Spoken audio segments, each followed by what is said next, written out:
Saudaraku yang dirahmati Allah Azza wa Jalla, sebelum kita membahas akhir kehidupan Rasulullah dan tema kesederhanaan beliau yang terukir dalam Al-Quran, mari kita renungkan pesan-pesan Allah tentang dunia yang sering dianggap remeh. Kesederhanaan sejatinya berkaitan dengan dunia yang kita jalani saat ini. Allah mengingatkan kita bahwa kehidupan dunia ini tidak ada bandingnya dengan kebahagiaan yang abadi di akhirat. Sebagai contoh, Aisyah Ummul Mukminin mengalami kebutaan di usia senjanya. Ada alasan di balik kebutaannya. Saat hidup bersama Rasulullah, peristiwa bersejarah terjadi di Perang Ahzab. Setelah pertempuran yang melelahkan, ketika Rasulullah kembali ke rumah dan mandi, tiba-tiba Jibril datang dalam wujud seorang sahabat yang tampan, Dihayah Al-Kalbi, yang terkenal di kalangan para muhajirin. Ketampanannya membuat banyak wanita di Syam terpesona saat ia berjualan di sana. Jibril memilih wujud Dihayah untuk mendekati Rasulullah, dan ia datang dengan kuda putih menyerukan, "Wahai Muhammad, keluar." Begitu mendengar seruan itu, Nabi yang masih dalam keadaan mandi segera keluar. Jibril kemudian memberikan instruksi penting. Para malaikat belum mengembalikan pedang mereka, dan demikian pula Rasulullah seharusnya mengambil senjatanya kembali. Jibril memerintahkan untuk segera menyerang Bani Quraidah, kabilah Yahudi yang telah berkhianat. Ia menekankan agar para sahabat tidak menunda untuk melaksanakan perintah ini. Bahkan menyarankan agar mereka tidak salat asar di tengah perjalanan, melainkan segera menuju Bani Quraidah. Meskipun beberapa sahabat tetap melaksanakan salat di jalan, inti dari perintah ini adalah kesegeraan dalam bertindak. Aisyah menyaksikan seluruh dialog tersebut dan merasa heran melihat sosok yang tampak seperti sahabat memberi perintah kepada Nabi. Baginya ini terasa aneh. Namun, ia tidak menyadari bahwa itu adalah Jibril yang menjelma, bukan sekadar sahabat biasa. Mari kita renungkan bersama bagaimana kesederhanaan dan keberanian dalam menjalani hidup ini menjadi pelajaran berharga bagi kita semua. Setelah menerima wahyu, Aisyah radhiyallahu anha mendatangi Nabi dan berkata, "Ya Rasulullah, aku melihat sesuatu yang aneh di Al-Kalbi. Ada apa?" Rasulullah menjawab, "Itu bukan Dihya, Aisyah. Itu Jibril yang menyampaikan salam padamu. Namun, karena kau telah melihatnya, kau akan mengalami kebutaan di akhir hayatmu." Ternyata, Aisyah adalah satu-satunya wanita yang pernah melihat Jibril, sementara banyak sahabat lainnya yang hanya mendengar. Saat menjelang akhir hayatnya, Aisyah radhiyallahu anha benar-benar mengalami kebutaan.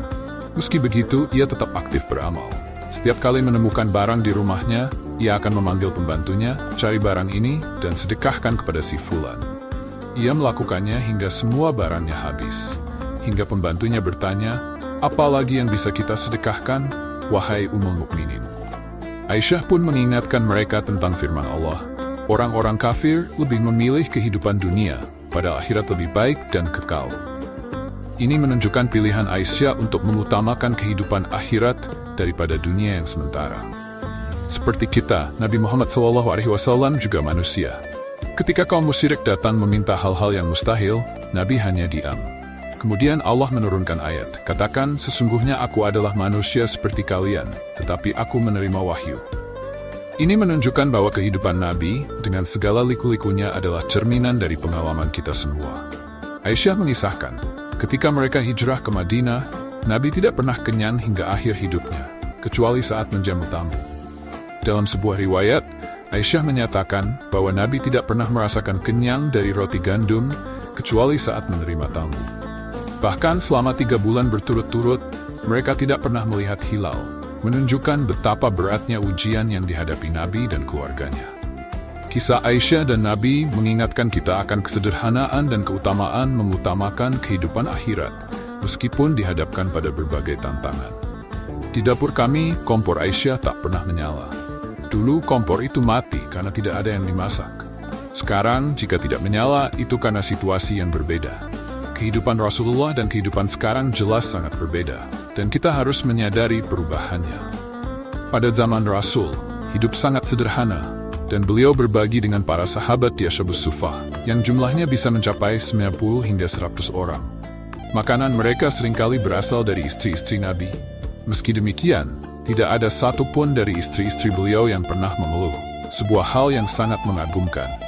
Hanya sekali dalam seumur hidup Nabi berumah tangga, istri beliau, Hafsah, mengungkapkan keluhannya tentang nafkah.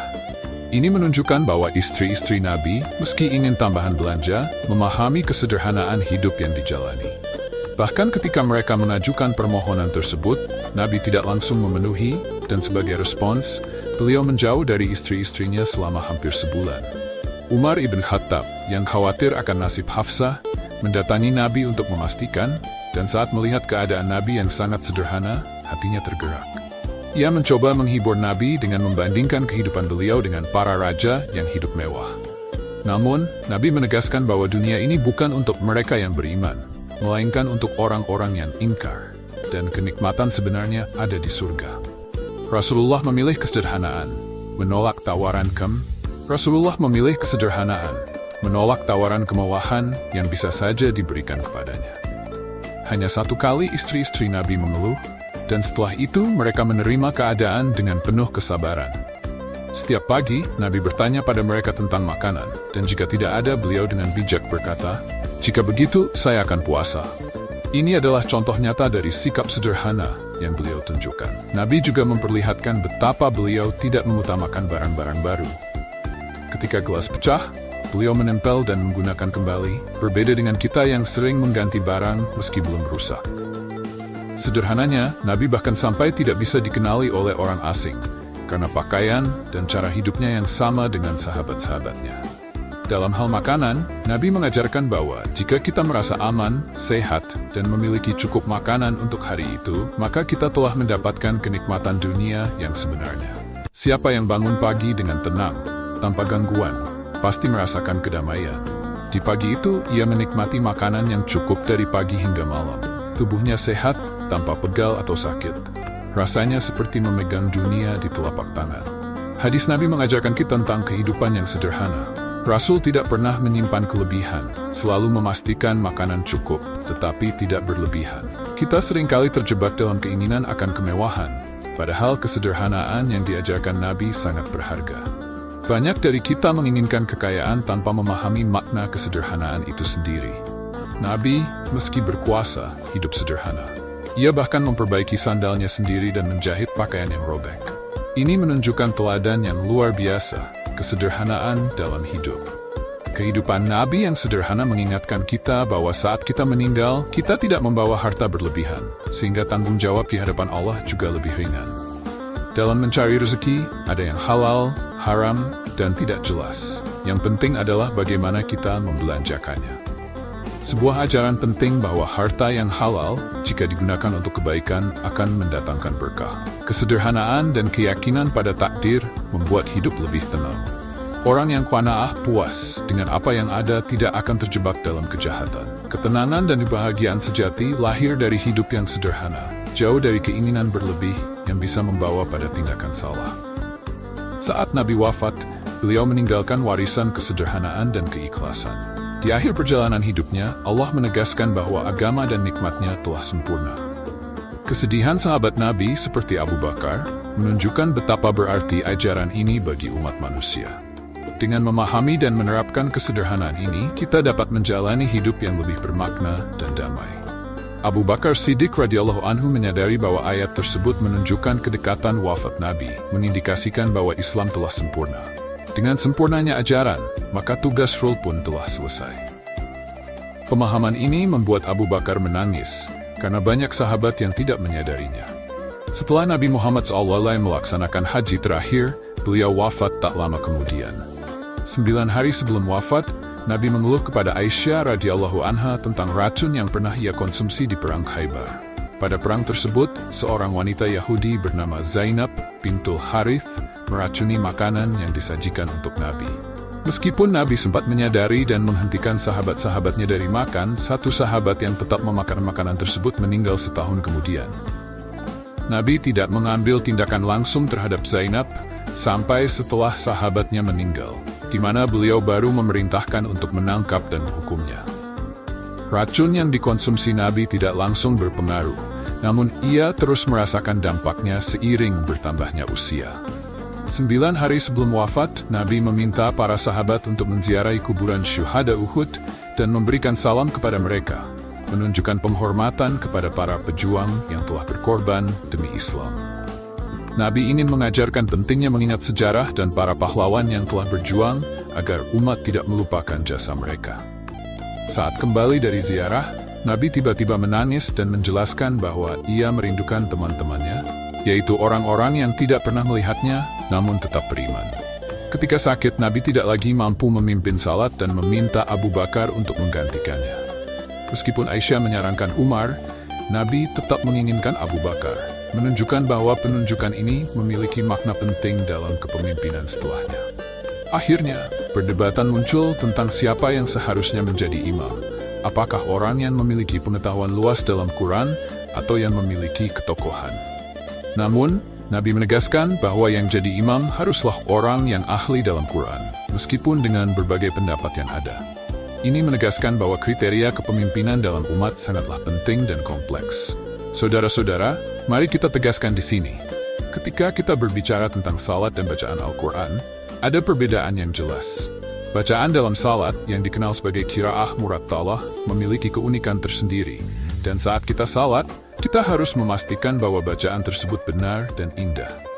Mengapa? Karena kualitas suara seorang imam sangat memengaruhi kekhusyukan makmum di belakangnya. Misalnya, ketika kita membaca surah Al-Baqarah yang seolah-olah hanya satu lembar, jika bacaan kita kurang baik, terasa seperti kita sudah membaca 5 lembar. Ini semua berkaitan dengan kesadaran dan kekhusyukan, termasuk irama bacaan. Kita perlu memahami bahwa dalam salat ada etika dan tata cara yang harus dipatuhi. Satu momen penting dalam sejarah kita adalah ketika Nabi Muhammad SAW jatuh sakit dan Abu Bakar menjadi imam. Dalam keadaan yang sangat sulit itu, Nabi berusaha sekuat tenaga untuk bergabung dan memimpin salat. Saat beliau muncul dari balik tabir, para sahabat bertepuk tangan, dan Abu Bakar yang tak sadar mundur agar Nabi bisa melanjutkan sebagai imam. Ini menunjukkan betapa pentingnya kepemimpinan dan pemahaman dalam salat. Nabi juga mengingatkan kita bahwa tepuk tangan tidak pantas dilakukan dalam salat. Itu adalah untuk wanita, sedangkan untuk laki-laki kita harus bersikap lebih bijak. Jika ada kesalahan dalam bacaan imam, seharusnya kita memperbaikinya dengan cara yang tepat. Ketika Nabi dalam kondisi sakit, beliau meminta untuk berada di rumah Aisyah, bukan karena alasan yang biasa, tetapi karena di sanalah wahyu diturunkan. Jibril tidak pernah turun di rumah istri-istri beliau yang lain. Ini menunjukkan betapa spesialnya rumah Aisyah dalam sejarah Islam. Ada juga kisah tentang bagaimana istri-istri Nabi merasa cemburu ketika Nabi lebih sering berada di rumah Aisyah. Ummu Salamah yang paling bijak di antara mereka, berusaha menyelesaikan masalah ini dengan mengajukan pertanyaan kepada Nabi. Ketika Fatimah, putri Nabi, bertanya, Nabi menjelaskan bahwa jika kita mencintainya, kita juga harus mencintai Aisyah, karena keistimewaannya yang luar biasa. Saat Nabi sakit parah, berita tentang kondisi beliau menyebar cepat, dan para sahabat berbondong-bondong datang ke masjid. Dalam keadaan lemah, Nabi kemudian berusaha untuk memberikan khutbah terakhirnya. Dalam khutbah itu, beliau menekankan pentingnya menjaga iman dan menyampaikan beberapa peringatan penting tentang tidak khawatir akan kekayaan duniawi. Mari kita ambil pelajaran dari semua ini, agar kita dapat menjalankan salat dengan lebih baik, mencintai satu sama lain, dan menghargai kehadiran Nabi Muhammad SAW dalam hidup kita. Mari kita renungkan sejenak perjalanan hidup kita di dunia ini. Seperti generasi terdahulu yang berusaha mengejar kehidupan, kita pun terjebak dalam ambisi yang sama. Namun, hati-hati, dunia ini bisa menghancurkan kita seperti yang dialami oleh mereka yang telah berlalu. Bayangkan dunia sebagai lautan yang luas. Kita adalah perahu yang berlayar di atasnya. Meskipun ombak menggoyang, perahu kita tidak akan tenggelam, asalkan air laut tidak masuk ke dalam kapal. Bahaya sebenarnya adalah ketika air itu memasuki hati kita. Jika kita membiarkan dunia masuk ke dalam hati, kita akan merasakan kesedihan yang mendalam saat segala sesuatu yang kita cintai hilang. Zuhud, atau melepaskan dunia dari hati, adalah kunci. Menjadi kaya tidak masalah selama kekayaan itu tidak bersemayam dalam hati kita. Kekayaan bisa datang dan pergi, tetapi jika kita menjaganya di tangan, kita akan tetap tenang meski harus kehilangan. Ketika Rasulullah menerima wahyu menjelang wafatnya, ada pelajaran berharga yang ingin disampaikan. Dalam hidup, kita harus terus mendekatkan diri kepada Allah, terutama ketika kita berada di penghujung jalan. Seperti kuda balap yang memacu lebih kencang saat mendekati garis finish, kita pun seharusnya memperkuat ikatan kita dengan Allah. Kisah Nabi Adam adalah kisah epik tentang penciptaan manusia pertama yang akan mengisi bumi. Diciptakan dari tanah, Nabi Adam diangkat derajatnya oleh Allah dengan anugerah pengetahuan tentang semesta. Mukjizat pengetahuan ini menjadikannya makhluk yang sangat istimewa. Dengan tubuh yang sempurna, Nabi Adam memiliki tinggi yang mencengangkan, mencapai 60 hasta atau sekitar 18 meter. Hal ini mungkin menjelaskan mengapa Ka'bah juga dibangun dengan tinggi dan pintu masuk yang besar. Nabi-nabi setelahnya pun diyakini memiliki postur yang hampir serupa. Dalam Al-Quran, Allah berfirman, dan Dia mengajarkan kepada Adam nama-nama benda seluruhnya. Al-Baqarah menunjukkan betapa pentingnya pengetahuan dalam ciptaannya. Kisah Adam dan Siti Hawa bukan sekadar cerita. Ia mengandung pelajaran berharga tentang ketaatan kepada Sang Pencipta. Dimulai dari kehidupan mereka di surga hingga tantangan di bumi dengan anak-anak mereka. Dikisahkan, Allah mengumumkan kepada malaikat tentang penciptaan manusia yang akan menjadi khalifah di bumi. Namun, malaikat meragukan keputusan ini, percaya bahwa manusia hanya akan membawa bencana dan kerusakan. Mereka merasa sudah cukup dengan keberadaan mereka yang selalu bertasbih. Allah dengan kebijaksanaannya menegaskan bahwa Dia mengetahui apa yang tidak diketahui malaikat. Manusia diciptakan dari tanah dan air, disempurnakan dengan rohnya, serta dilengkapi pendengaran, penglihatan, dan hati. Namun sayangnya, banyak yang tidak bersyukur. Setelah penciptaan Adam, Allah memerintahkan malaikat dan iblis untuk bersujud. Para malaikat, meskipun diciptakan dari cahaya, patuh pada perintahnya. Namun iblis yang diciptakan dari api menolak sujud karena merasa lebih tinggi derajatnya. Sikap sombong ini membuat Allah murka dan iblis diusir dari surga. Iblis bukannya bertobat, bersumpah akan menggoda Adam dan keturunannya agar tersesat. Di tengah tantangan ini, Allah menganugerahkan Nabi Adam usia panjang, bahkan ada yang mengatakan hingga 1000 tahun. Dalam sebuah hadits, diceritakan bagaimana Adam terpesona oleh cahaya di antara mata Nabi Daud, memberikan 40 tahun dari umurnya untuknya. Di surga, meski dikelilingi segala kenikmatan, Adam merasakan kesepian. Mengetahui hal ini, Allah menciptakan Siti Hawa dari tulang rusuk Adam saat ia tertidur. Kehadiran Hawa mengisi kekosongan hati Adam, menjadikannya pasangan yang sempurna. Allah memberikan izin kepada mereka untuk menikmati surga, namun dengan satu larangan, jangan mendekati pohon khuldi. Pesan ini menjadi pengingat akan pentingnya ketaatan dan kepercayaan kepadanya. Kisah Nabi Adam dan Siti Hawa mengajak kita merenung, mengingat bahwa dalam pencarian kita akan cinta dan pemahaman, selalu ada nilai-nilai ketaatan penghormatan ke Sang Pencipta yang harus kita pegang. Nabi Adam dan Siti Hawa, kisah awal di bumi. Di surga yang penuh keindahan, Nabi Adam memiliki segalanya. Setiap sudutnya dipenuhi dengan kebahagiaan dan kenikmatan. Namun di balik semua itu, ada rasa sepi yang menghantuinya. Adam sebagai manusia merindukan kehadiran seorang teman untuk berbagi hidup. Dalam kesendirian, kerinduan akan kasih sayang menemani setiap langkahnya. Menyadari kesepian Adam, Allah menciptakan Siti Hawa dari tulang rusuknya saat ia tertidur. Ketika Adam terbangun dan melihat Hawa di sampingnya, hati Adam dipenuhi kebahagiaan. Akhirnya, hasratnya untuk memiliki pasangan terjawab. Allah memberi mereka izin untuk menikmati segala yang ada di surga, kecuali satu hal, pohon khuldi. Allah berfirman, "Wahai Adam, tinggallah engkau dan istrimu di surga ini. Makanlah dari makanan yang baik di mana saja yang kamu sukai, tetapi janganlah mendekati pohon ini, karena itu akan menjadikanmu termasuk orang-orang yang zalim."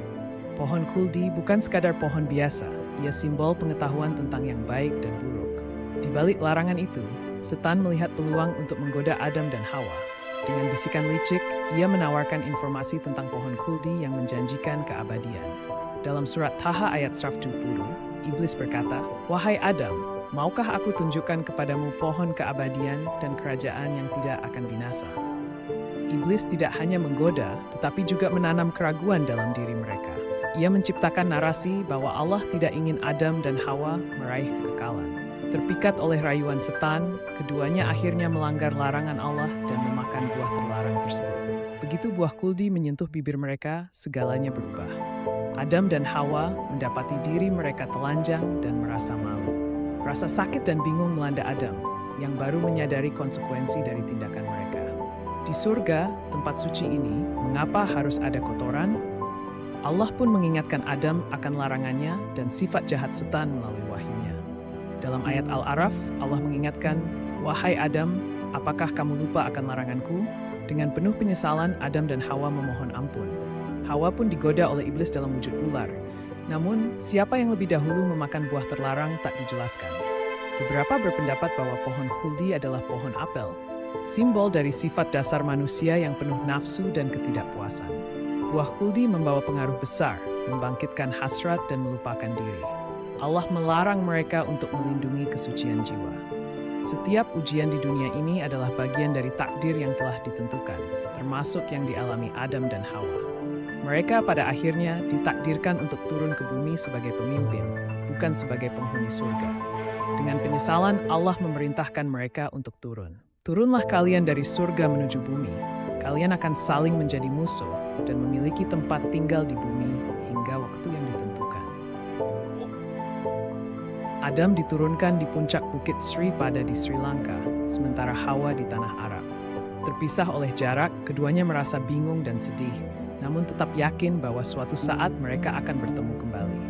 Setelah 40 hari berpisah, Allah mempertemukan mereka di Jabal Rahmah, dan dari situlah mereka memulai kehidupan baru sebagai manusia biasa.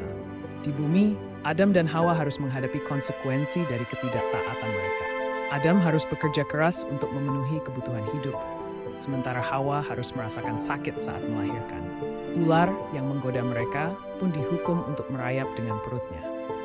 Kisah Adam dan Hawa adalah pengingat bagi umat manusia. Tidak ada yang bisa didapat dari ketidaktaatan pada Allah selain keburukan. Dengan segala pelajaran dari sejarah ini, kita diingatkan untuk selalu taat kepada Pencipta, menjaga kesucian hati, dan memahami bahwa setiap ujian adalah bagian dari perjalanan hidup yang harus kita jalani.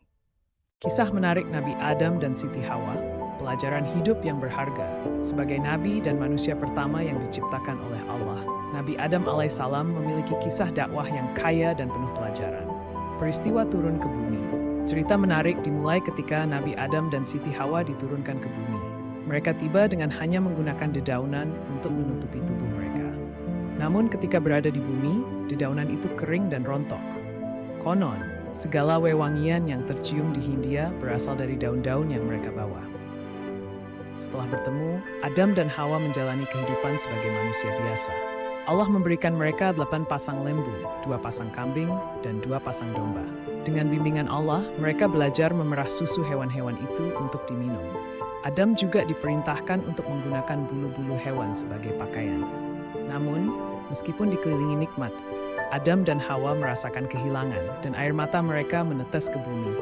Dari mana tumbuh kacang tanah dan kacang hijau? Dalam kesedihan ini, Adam mengadu kepada Allah tentang kesulitan mengetahui waktu-waktu ibadah. Allah pun menurunkan seekor ayam putih dari surga yang mampu memberitahukan waktu ibadah dengan kokoknya. Berkat ayam tersebut, Adam dapat menjalani ibadah dengan lebih teratur. Untuk melindungi diri dari panas dan dingin, Adam mulai menebang pohon untuk membangun rumah dan membuat sumur. Allah juga menurunkan 21 hukum tentang makanan halal dan haram, serta 29 huruf hijaiyah yang tidak bisa ditambah atau dikurangi. Adam belajar huruf-huruf ini untuk membaca petunjuk dari Allah. Kelahiran anak-anak Adam dan Hawa Siti Hawa mengalami proses mengandung yang penuh keajaiban. Saat janin dalam perutnya bergerak, ia merasa terkejut dan tidak yakin bagaimana kelahiran itu akan terjadi.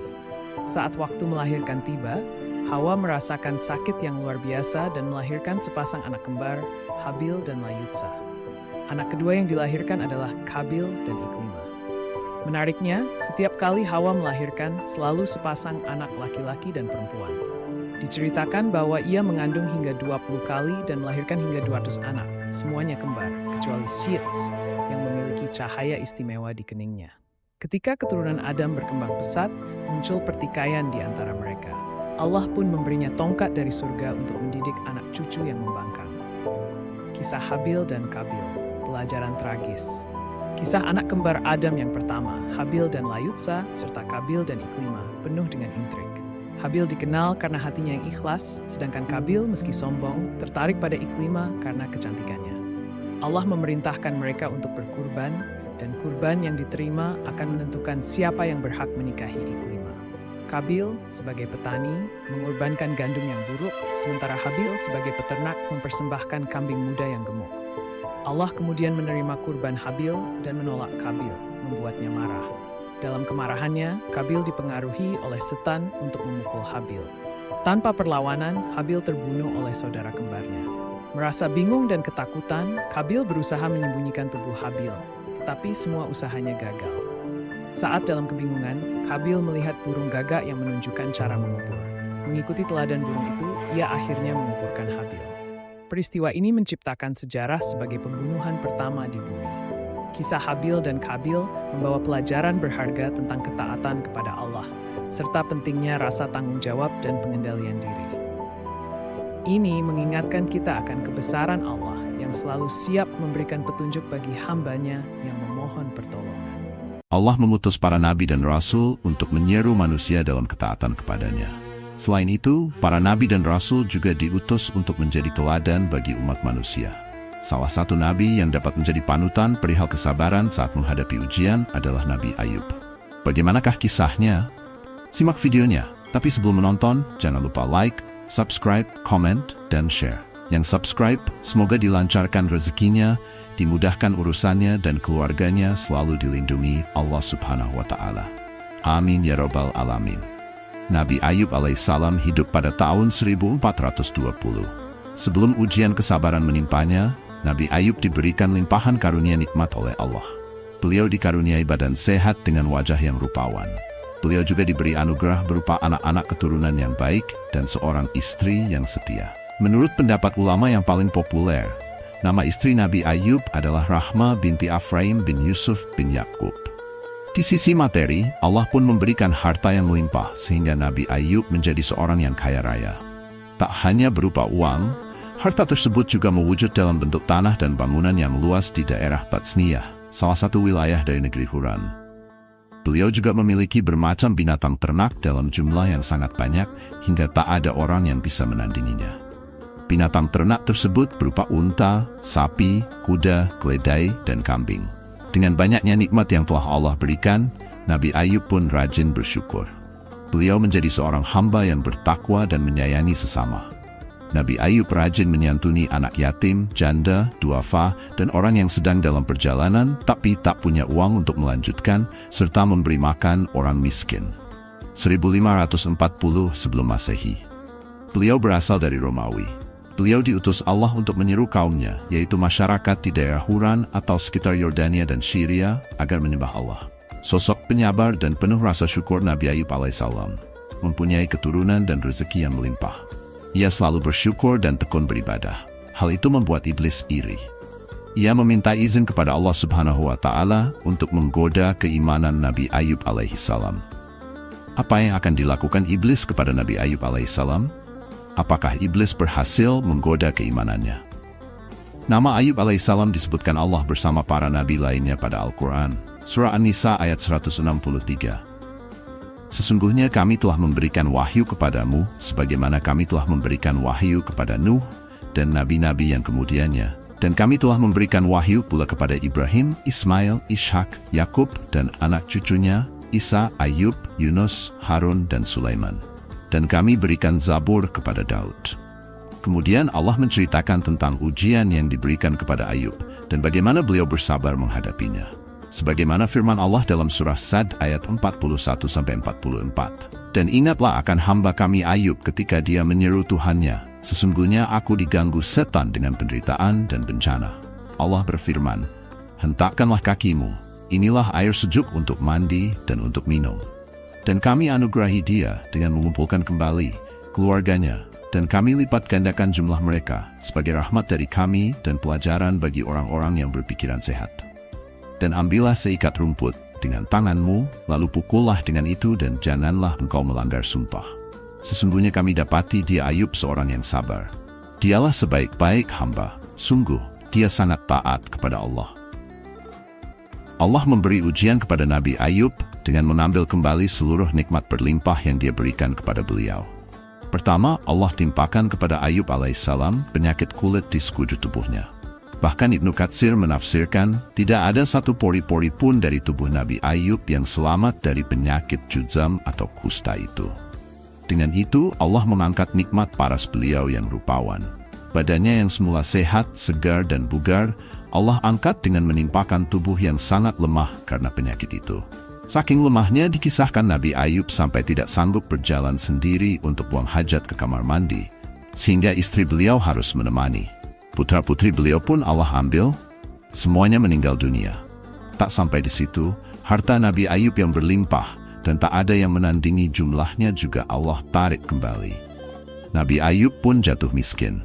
Ditambah dengan kondisi penyakitnya, semua orang menjauhi beliau. Nabi Ayub pun mengasingkan diri ke suatu tempat. Hanya istri beliau yang setia menemani, juga 2 orang sahabat beliau yang selalu mengunjungi. Para ulama pun berselisih pendapat mengenai berapa lamanya Nabi Ayub menjalani ujian tersebut. Ada yang mengatakan bahwa Nabi Ayub sakit selama 18 tahun. Ada juga yang berpendapat hanya 3 tahun saja.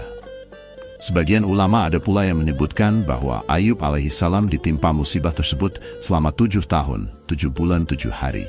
Namun Rasulullah Shallallahu Alaihi Wasallam pernah bersabda, sebagaimana diriwayatkan oleh Anas bin Malik, tentang berapa lama waktu Nabi Ayub menjalani ujian ini. Sesungguhnya Nabiullah Ayub alaihissalam berada dalam ujiannya selama 18 tahun. Baik keluarga dekat maupun keluarga jauh menolaknya, kecuali 2 orang laki-laki dari saudara-saudaranya.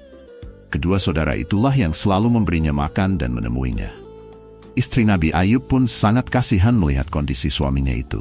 Hingga pada suatu hari saat membawakan makanan untuk Nabi Ayub, sang istri mengusulkan sesuatu kepada beliau. "Wahai Ayub, seandainya engkau mau meminta kepada Allah, tentu Dia akan memberimu jalan keluar." Demikian saran istrinya yang tak tega melihat Ayub alaihissalam sakit demikian lama. Namun, apa jawab Nabi Ayub? Beliau menolak dengan alasan yang luar biasa.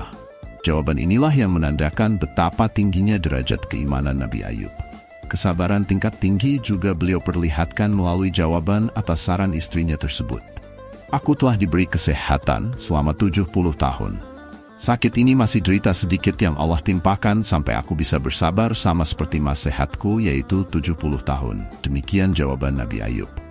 Jawaban tersebut juga sekaligus menjadi penegas bahwa hati beliau sama sekali tidak terpengaruh dengan ujian dahsyat yang ditimpakan Allah. Kedua sahabat yang masih setia mengunjungi dan membawakan makanan pun khawatir akan ujian yang menimpa Nabi Ayub. Terbersit dalam benak salah satu di antara keduanya bahwa ujian Nabi Ayub mungkin disebabkan karena dosa besar yang pernah beliau perbuat. Kegundahan itu pun disampaikannya kepada sahabat yang lain. Kemudian sahabat ini menyampaikannya kepada Nabi Ayub. Ketika mendengarnya, beliau sempat sedih. Tetapi beliau Nabi Ayub kemudian menceritakan kondisinya secara terbuka dan menampik prasangka itu. Walaupun ditimpa berbagai musibah, dimulai dari kematian anak-anaknya, hilang seluruh harta benda, penyakit yang tak kunjung sembuh, Nabi Ayub alaihissalam justru menghadapi itu semua dengan penuh kesabaran. Karena kesabaran Nabi Ayub yang luar biasa saat menjalani ujian tersebut, Allah pun menunjukkan jalan keluar. Allah menceritakan hal tersebut pada Al-Quran, Surah Al-Anbiya ayat 83-84. "Dan ingatlah kisah Ayub ketika dia berdoa kepada Tuhannya, 'Ya Tuhanku, sungguh aku telah ditimpa penyakit, padahal Engkau Tuhan yang Maha Penyayang dari semua yang penyayang. Maka kami kabulkan doanya, lalu kami lenyapkan penyakit yang ada padanya, dan kami kembalikan keluarganya kepadanya. Kami lipat gandakan jumlah mereka sebagai suatu rahmat dari kami, dan untuk menjadi peringatan bagi semua yang menyembah kami.'" Kisah tersebut sama dengan firman Allah pada surah Sad ayat 41-40 di atas. Allah mewahyukan kepada Nabi Ayub untuk menghentakkan kaki beliau ke tanah. Kemudian dari sana Allah pancarkan mata air yang sejuk. Nabi Ayub pun bergegas mandi di mata air tersebut, hingga sembuhlah penyakit kulit dari badan beliau. Allah juga memerintahkan kepada Nabi Ayub untuk minum dari mata air tersebut. Kesejukan airnya kemudian mampu membasuh batin Nabi Ayub, sehingga beliau kembali sehat bugar lahir dan batin. Kekuatannya pun kembali pulih, bahkan seperti tidak pernah sakit. Saat beliau hendak menemui istrinya, sang istri sempat tidak mengenali Nabi Ayub. Walaupun Nabi Ayub tampak sama seperti saat beliau sehat dulu, sebetulnya sang istri mengingat postur dan wajah Nabi Ayub sebelum sakit itu. Akan tetapi, dalam bayangan istri Nabi Ayub, beliau masih lemah dan berpenyakit kulit, sehingga ia tidak menyangka bahwa sang suami akan sembuh lebih cepat.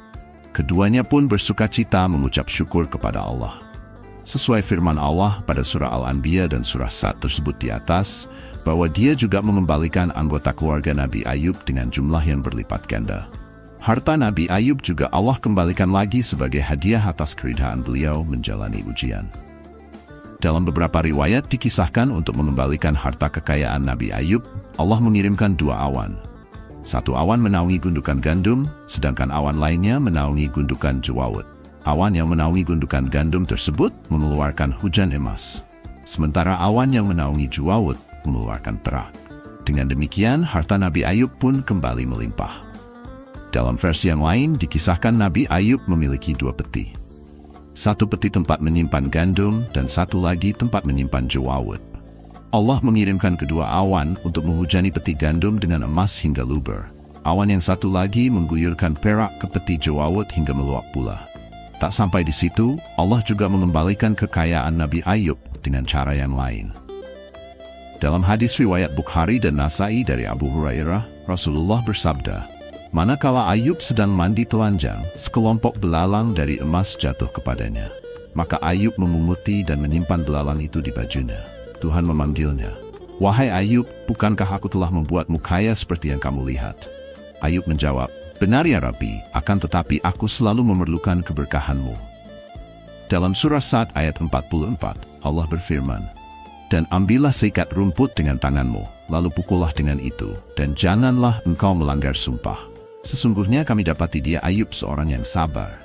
Dialah sebaik-baik hamba. Sungguh dia sangat taat kepada Allah." Sumpah yang Allah maksud pada ayat tersebut adalah nazar Nabi Ayub ketika beliau sakit.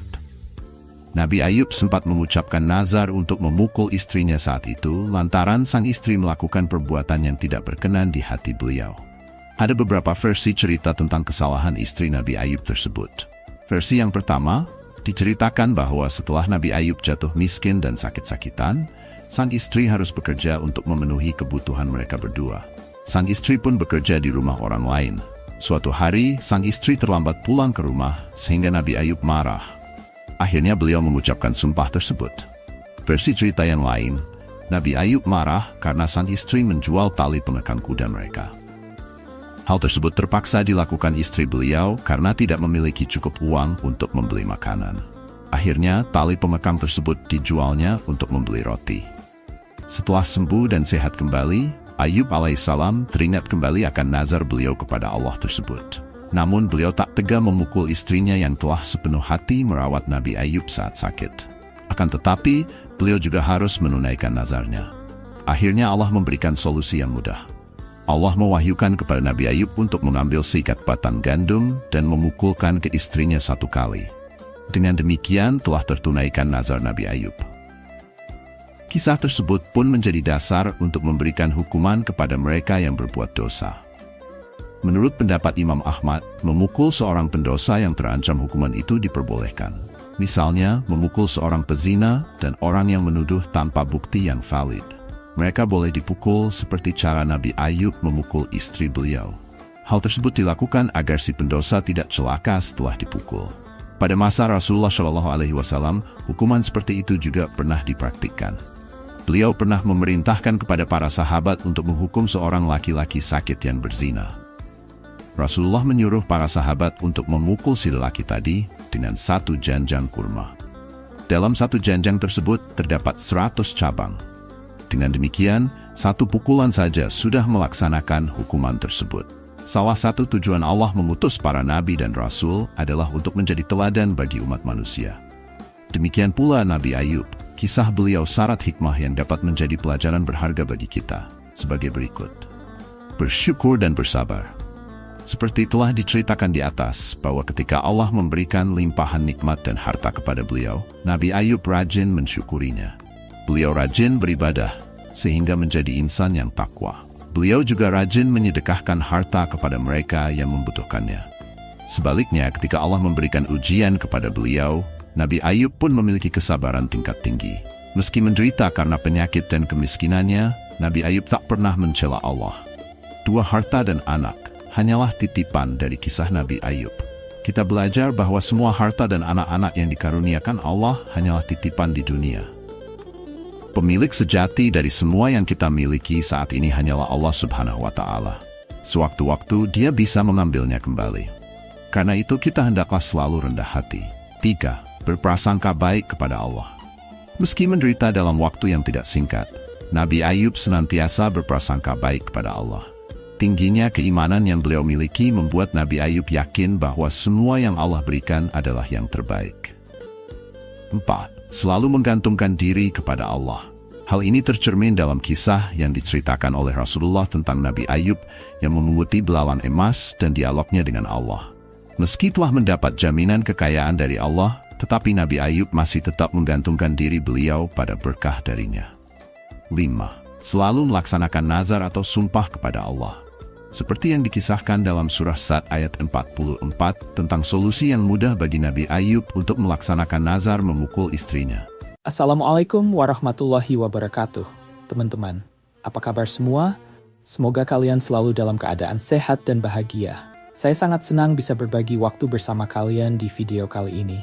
Di sini, kita akan membahas sesuatu yang menarik dan bermanfaat tanpa melihat perbedaan kita.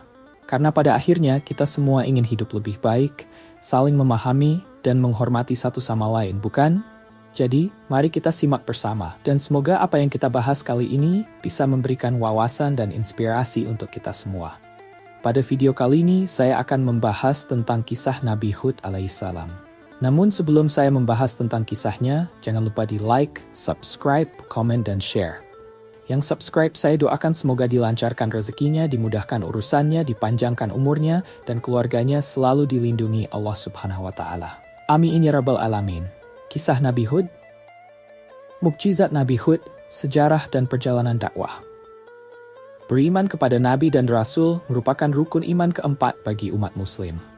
Sehingga sangat dianjurkan bagi kita untuk tidak hanya sekadar mengetahui 5 Nabi dan Rasul, tapi wajib pula mengetahui sejarah dan mengimaninya. Banyak sekali hikmah, pelajaran, dan tauladan yang kita dapatkan dengan mempelajari kisah-kisah para Nabi dan Rasul. Iman kepada Nabi dan Rasul dapat menumbuhkan rasa beriman kepada Allah Ta'ala melalui alam semesta, karena meyakini dan mempercayai berbagai kejadian luar biasa yang terjadi di zaman Nabi dan Rasul terdahulu. Selain itu, dapat pula menumbuhkan semangat dalam beribadah, karena kita memahami akhir kehidupan orang-orang zalim yang ingkar kepada Allah Ta'ala ketika di zaman Nabi. Dalam Islam terdapat 25 Nabi dan Rasul yang wajib untuk dipercaya dan diimani. Mulai Nabi yaitu Nabi Adam alaihissalam hingga yang terakhir adalah Nabi Muhammad shallallahu alaihi wasallam. Untuk pembahasan kali ini khusus mengulas secara dalam mengenai Nabi Hud alaihissalam. Nabi Hud alaihissalam merupakan salah satu dari 25 Nabi utusan Allah Ta'ala yang menerima wahyu untuk dirinya sendiri. Nabi Hud alaihissalam yang merupakan Nabi keempat ini berasal dari bangsa Arab, tepatnya suku Ad. Kisah dakwah Nabi Hud alaihissalam kepada kaum Ad. Diriwayatkan dari Abu Dzar, nabi-nabi lain yang berasal dari bangsa Arab selain Nabi Hud alaihissalam adalah Nabi Saleh alaihissalam, Nabi Syuaib alaihissalam, dan Nabi Muhammad shallallahu alaihi wasallam. Sejak kecil Nabi Hud alaihissalam dikenal sebagai sosok yang memiliki perilaku sangat terpuji, di antaranya jujur, amanah, berbudi pekerti luhur, bekerja keras, serta sangat bijaksana dan ramah dalam bergaul dengan kawan-kawan sepantaran di sekelilingnya. Kisah tentang kehidupan dan perjalanan dakwah Nabi Hud alaihissalam sendiri banyak disebutkan di dalam Al-Quran. Nama Hud bahkan diabadikan sebagai nama salah satu surat di Al-Quran, yakni surat ke-11. Seperti diriwayatkan dalam Al-Quran, surat Hud ayat 50 yang menyebutkan tentang Nabi Hud alaihissalam dan kaum Ad. Dan kepada kaum Ad, kami utus saudara mereka Hud. Dia berkata, "Wahai kaumku, sembahlah Allah, tidak ada Tuhan bagimu selain Dia. Selama ini kamu hanyalah mengada-ada." Al-Quran Surat Hud ayat ke-50.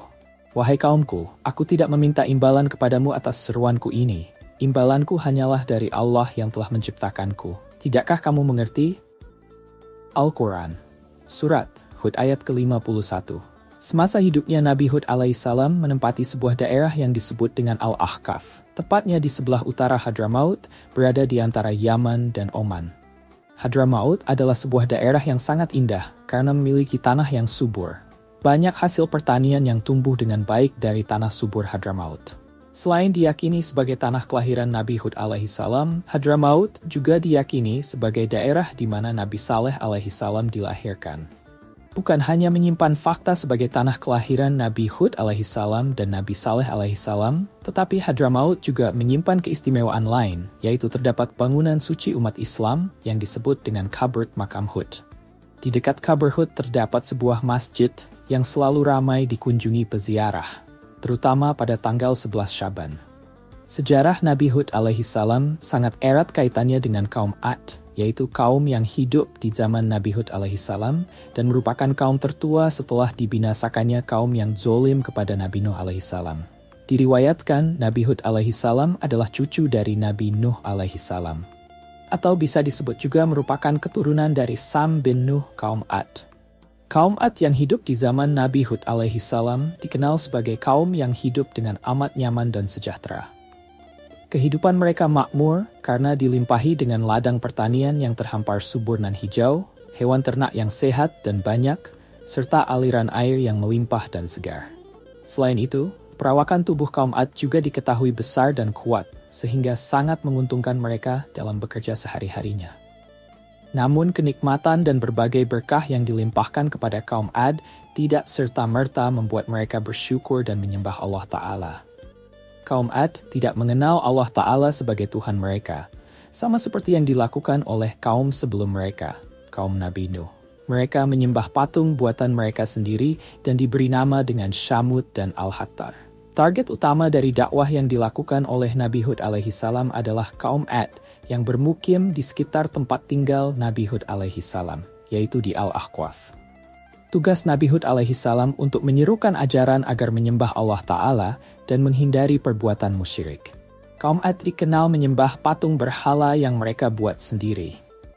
Seperti ditunjukkan dalam Al-Quran, surat Hud ayat 52. Dan Hud berkata, "Wahai kaumku, mohonlah ampunan kepada Tuhanmu lalu bertobatlah kepadanya. Niscaya dia menurunkan hujan yang sangat deras. Dia akan menambahkan kekuatan di atas kekuatanmu. Dan janganlah kamu berpaling menjadi orang yang berdosa." Al-Quran Surat Hud ayat 52. Keringat dan usaha tiada henti yang diperjuangkan oleh Nabi Hud alaihissalam dalam menyerukan kebaikan kepada kaum Ad, selain diabadikan ke dalam Al-Quran Surat Hud, juga diabadikan dalam Surat Asy-Syu'ara ayat 128-135. Nabi Hud alaihissalam menyeru kepada kaum Ad untuk meninggalkan patung berhala yang mereka sembah dan beralih menyembah kepada Allah Ta'ala. Nabi Hud alaihissalam pun menunjukkan bukti-bukti kekuasaan dan keesaan Allah Ta'ala kepada kaum Ad agar mereka dapat memilih ke jalan yang benar. Namun kaum Ad sama sekali tidak mempercayai Nabi Hud alaihissalam dan tidak mau meninggalkan sesembahan mereka. Bahkan kaum Ad menuduh Nabi Hud alaihissalam sudah terkena penyakit gila. Mereka, kaum Ad, berkata, "Wahai Hud, engkau tidak mendatangkan suatu bukti yang nyata kepada kami, dan kami tidak akan meninggalkan sesembahan kami karena perkataanmu, dan kami tidak akan mempercayaimu. Kami hanya mengatakan bahwa sebagian sesembahan kami telah menimpakan penyakit gila atas dirimu." Dia menjawab, "Sesungguhnya aku bersaksi kepada Allah dan saksikanlah bahwa aku berlepas diri dari apa yang kamu persekutukan." Al-Quran, Hud ayat 54. Buntut dari perilaku kaum Ad yang tamak dan sombong serta menentang Nabi Hud alaihissalam, maka Allah Ta'ala memberikan peringatan kepada mereka berupa kekeringan yang panjang. Musibah kekeringan yang menimpa kaum Ad ini sempat membuat mereka resah dan khawatir. Mereka takut pertanian mereka gagal panen, sehingga menyebabkan kelaparan. Celah tersebut yang dimanfaatkan oleh Nabi Hud alaihissalam untuk meyakinkan kaum Ad agar meninggalkan berhala dan berpaling untuk bertaubat dan menyembah Allah Ta'ala. Namun perkataan Nabi Hud alaihissalam benar-benar tidak dihiraukan sama sekali oleh mereka. Sesuai yang tertuang dalam Al-Quran Surat Al-A'raf ayat 70. Mereka berkata, "Apakah kedatanganmu kepada kami agar kami hanya menyembah kepada Allah saja dan meninggalkan apa yang biasa disembah oleh nenek moyang kami? Maka buktikanlah ancamanmu kepada kami jika kamu benar." Al-A'raf ayat 70.